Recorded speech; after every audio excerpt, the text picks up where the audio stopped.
petit coucou pour une future mini-capsule aussi que je vous enverrai. Les consultations bougent beaucoup. Hein. J'ai des chasseurs qui ont été confrontés à Toxic Mama parce que certains couples ont été mariés avec le runner. Le parcours s'effectue ainsi. On a été mariés avec le runner, on a eu des enfants, après on divorce et on est censé se retrouver après. Donc on côtoie la famille et on côtoie Toxic Mama avec la garde des enfants, etc. Et tous les conflits ont lieu à ce moment-là parce que on se connaît. Voilà, c'est des conflits qui sont censés ne pas arriver par la suite, hein, mais sur les parcours où il y a eu mariage au début, enfants. Donc moi je connais des gens qui se sont remis déjà en couple avec les enfants après, etc. Hein, ça se fait là-dessus, pas d'inquiétude. Hein. Mais en tout cas, peut-être que vous aimeriez une fois que je vous parle peut-être aussi un peu de ces cas-là, mais c'est des cas, c'est pas les cas les plus fréquents en fait. Donc faire une vidéo sur les cas pas les plus fréquents, je veux bien évoquer ça en petit aparté comme ça, mais voilà en tout cas.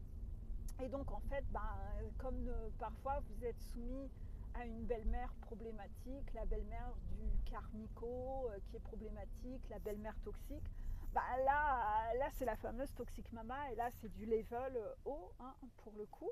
Et le runner, comme le parcours n'est pas finalisé, le runner n'a pas encore appris à s'imposer avec sa mère, ce qu'il va apprendre sur le parcours traditionnel.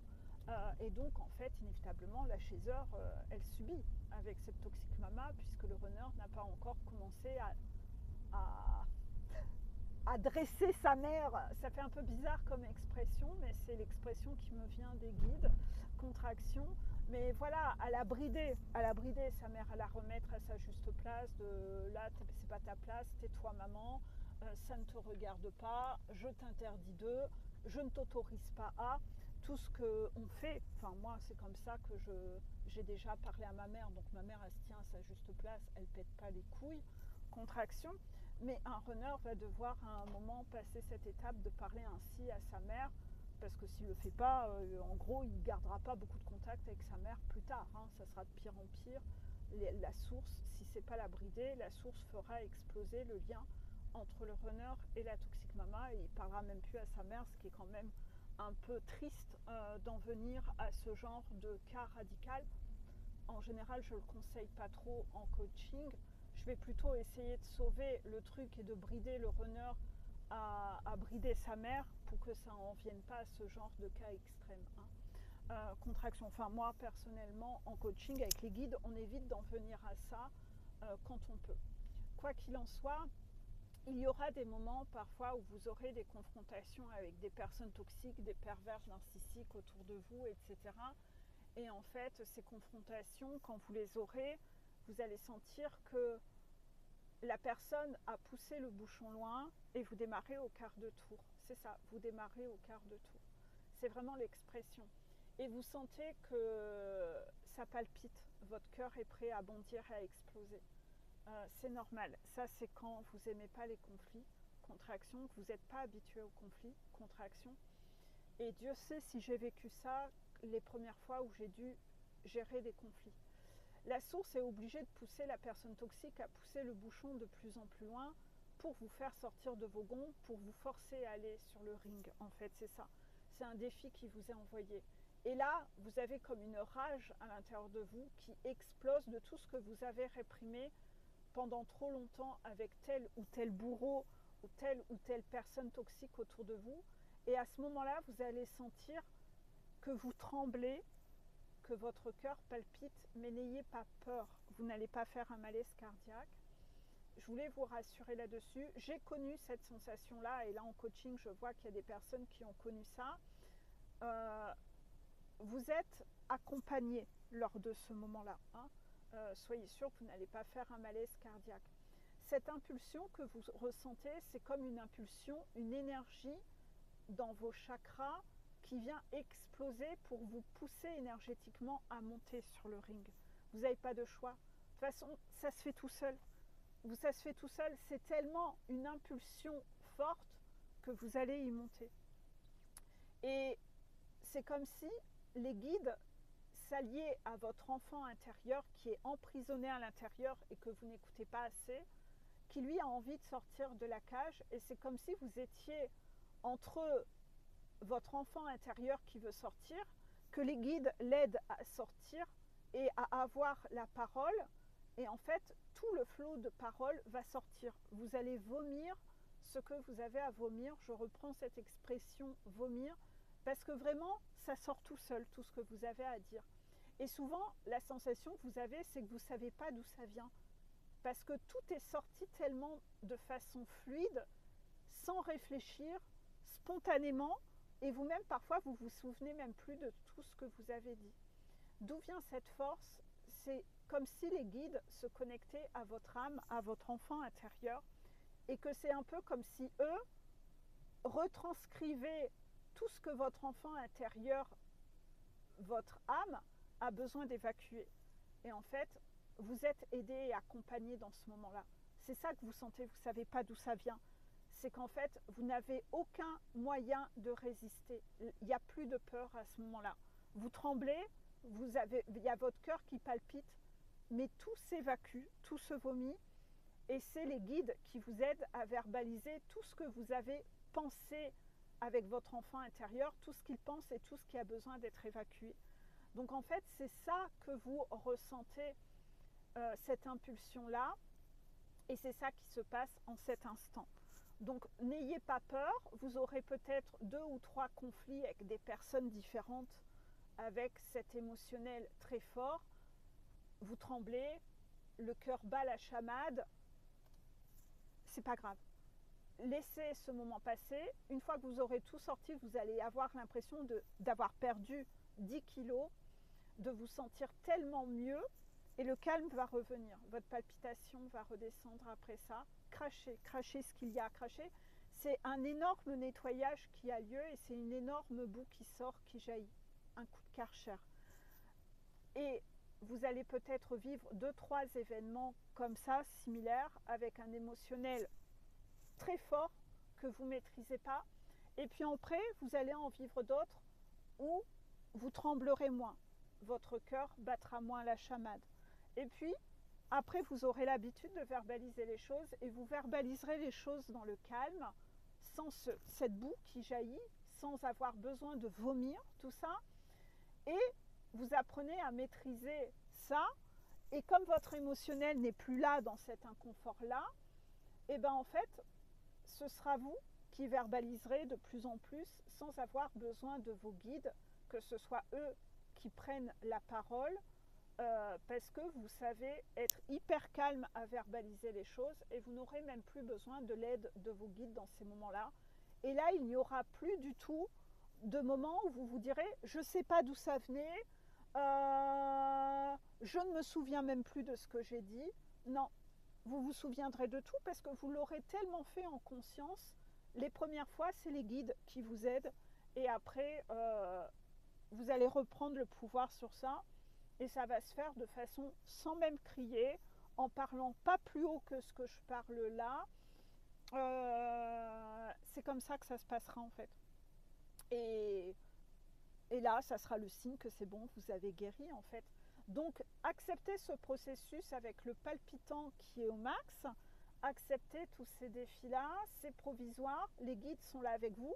Cette impulsion que vous ressentez et cette énergie que vous ne savez pas, mais d'où ça m'est venu, bah, c'était eux. C'est eux qui vous aident à vous libérer. C'est eux qui vous montrent, voilà tout ce que tu as besoin de sortir. C'est tout ce que tu penses. C'est tout ce que tu pensais. Donc, on t'aide à le dire. Tu as le droit de parler aux gens comme ça. Tu as le droit de parler aux gens parce que ce sont tes bourreaux, et tu as le droit de dire tout ça à quelqu'un qui est ton bourreau. Arrête de te réprimer. On ne parle pas à Hitler comme on parle à l'abbé Pierre. Et avec une personne telle que celle-là, tu as le droit de dire tout ça. Donc en fait, c'est une approbation de vos guides. C'est eux qui vous aident à sortir tout ça. Cette personne a besoin d'entendre tout ça. Vous êtes la foudre de cette personne, et la personne, elle reçoit ce coup de grâce, d'entendre la réalité de qui elle est en fait. Et ça fait partie du vrai processus, c'est-à-dire que même les guides de l'autre personne sont alliés avec vos guides à vous pour que leur piou-piou entende la réalité de tu fais de la merde en fait.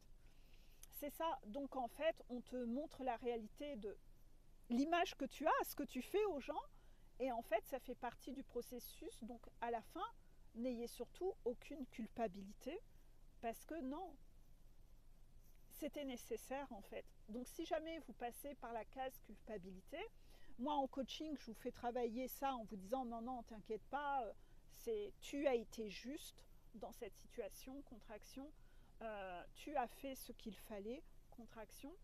Dans ces cas-là, utilisez votre pendule et posez quelques questions après coup. Est-ce que les guides, j'ai été trop excessif? Est-ce que vous étiez là avec moi? Est-ce que c'est vous qui m'avez accompagné pour me permettre d'oser dire tout ça? Est-ce que c'est vous qui m'avez envoyé cette énergie? Et est-ce que j'ai bien fait? Est-ce que j'ai agi comme il fallait? Est-ce que j'ai été juste dans cette situation? Je rappelle que être juste, c'est avoir la verbalisation et la réaction adéquate à la situation. Être juste, c'est pas être parfait en apparence. C'est pas ça. C'est vous n'avez pas été parfait dans cette situation parce que vous êtes dans la spontanéité de votre réaction et c'était la réaction à avoir dans cette situation. Contraction. Et les guides vous montrent l'exemple en disant on va te montrer que tu as le droit d'être comme ça. Contraction. Tu as l'autorisation. On t'aide, on te donne cette énergie et on va le faire ensemble, main dans la main. N'aie pas peur. Et ils seront là toutes les premières fois, ils seront toujours là. Sauf qu'après, c'est plus eux qui parlent, c'est vous. Parce que c'est bon. Ils vous ont montré et vous avez l'habitude de faire. J'espère que cette petite capsule vous aura aidé, vous aura fait du bien. C'est une nouvelle capsule qui paraîtra.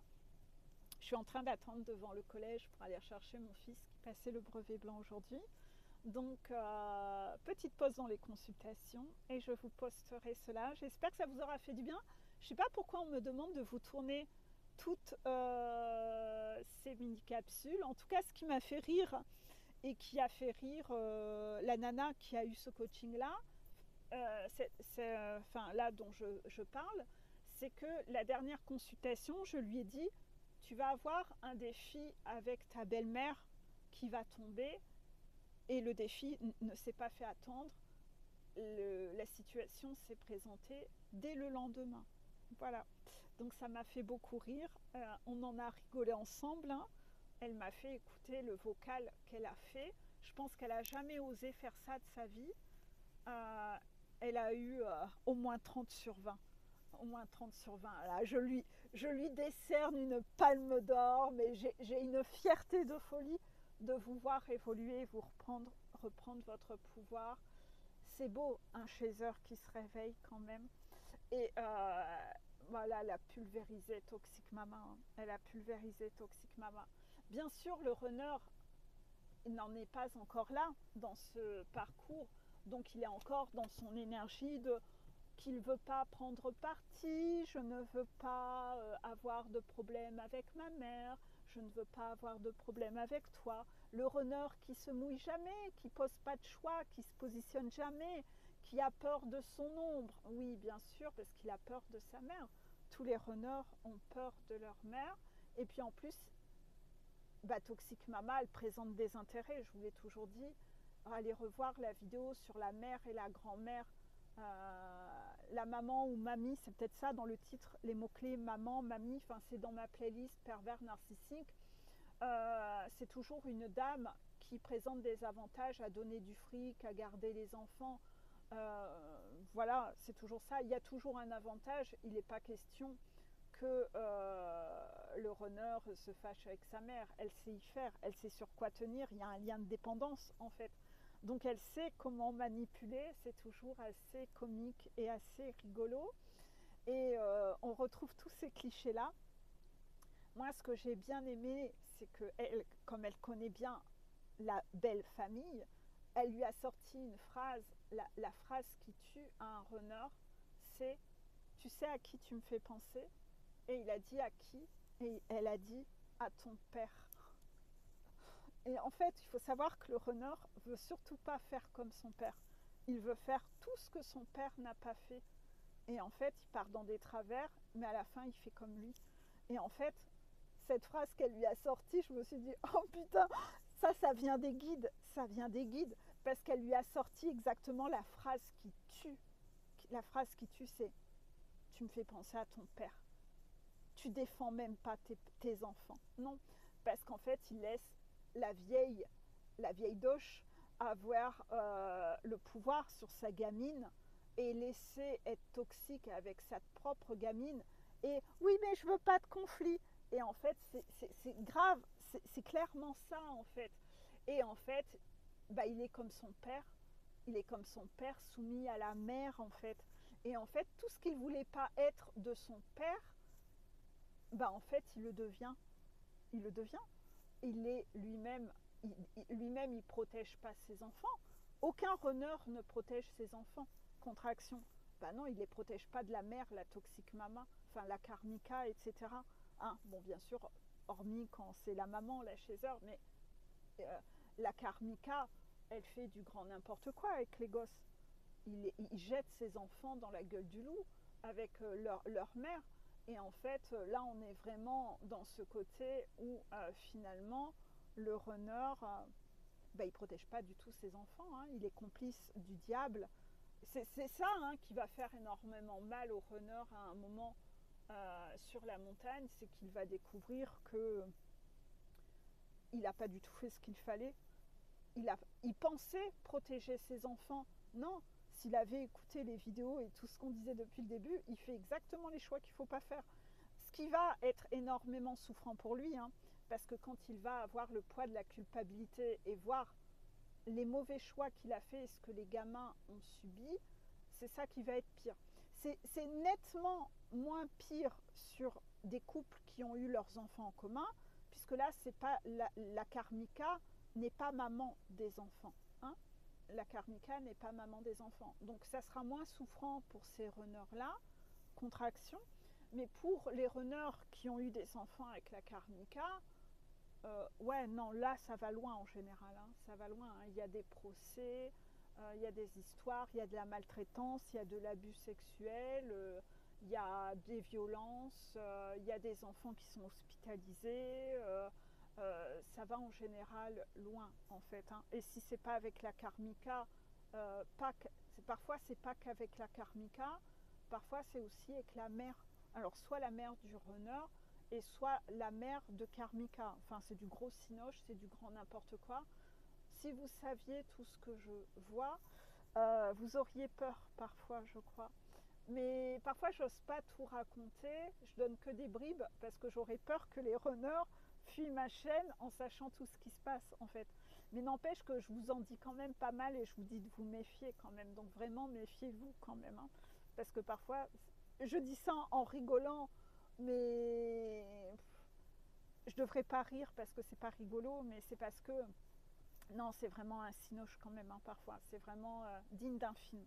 Voilà, belle journée à vous.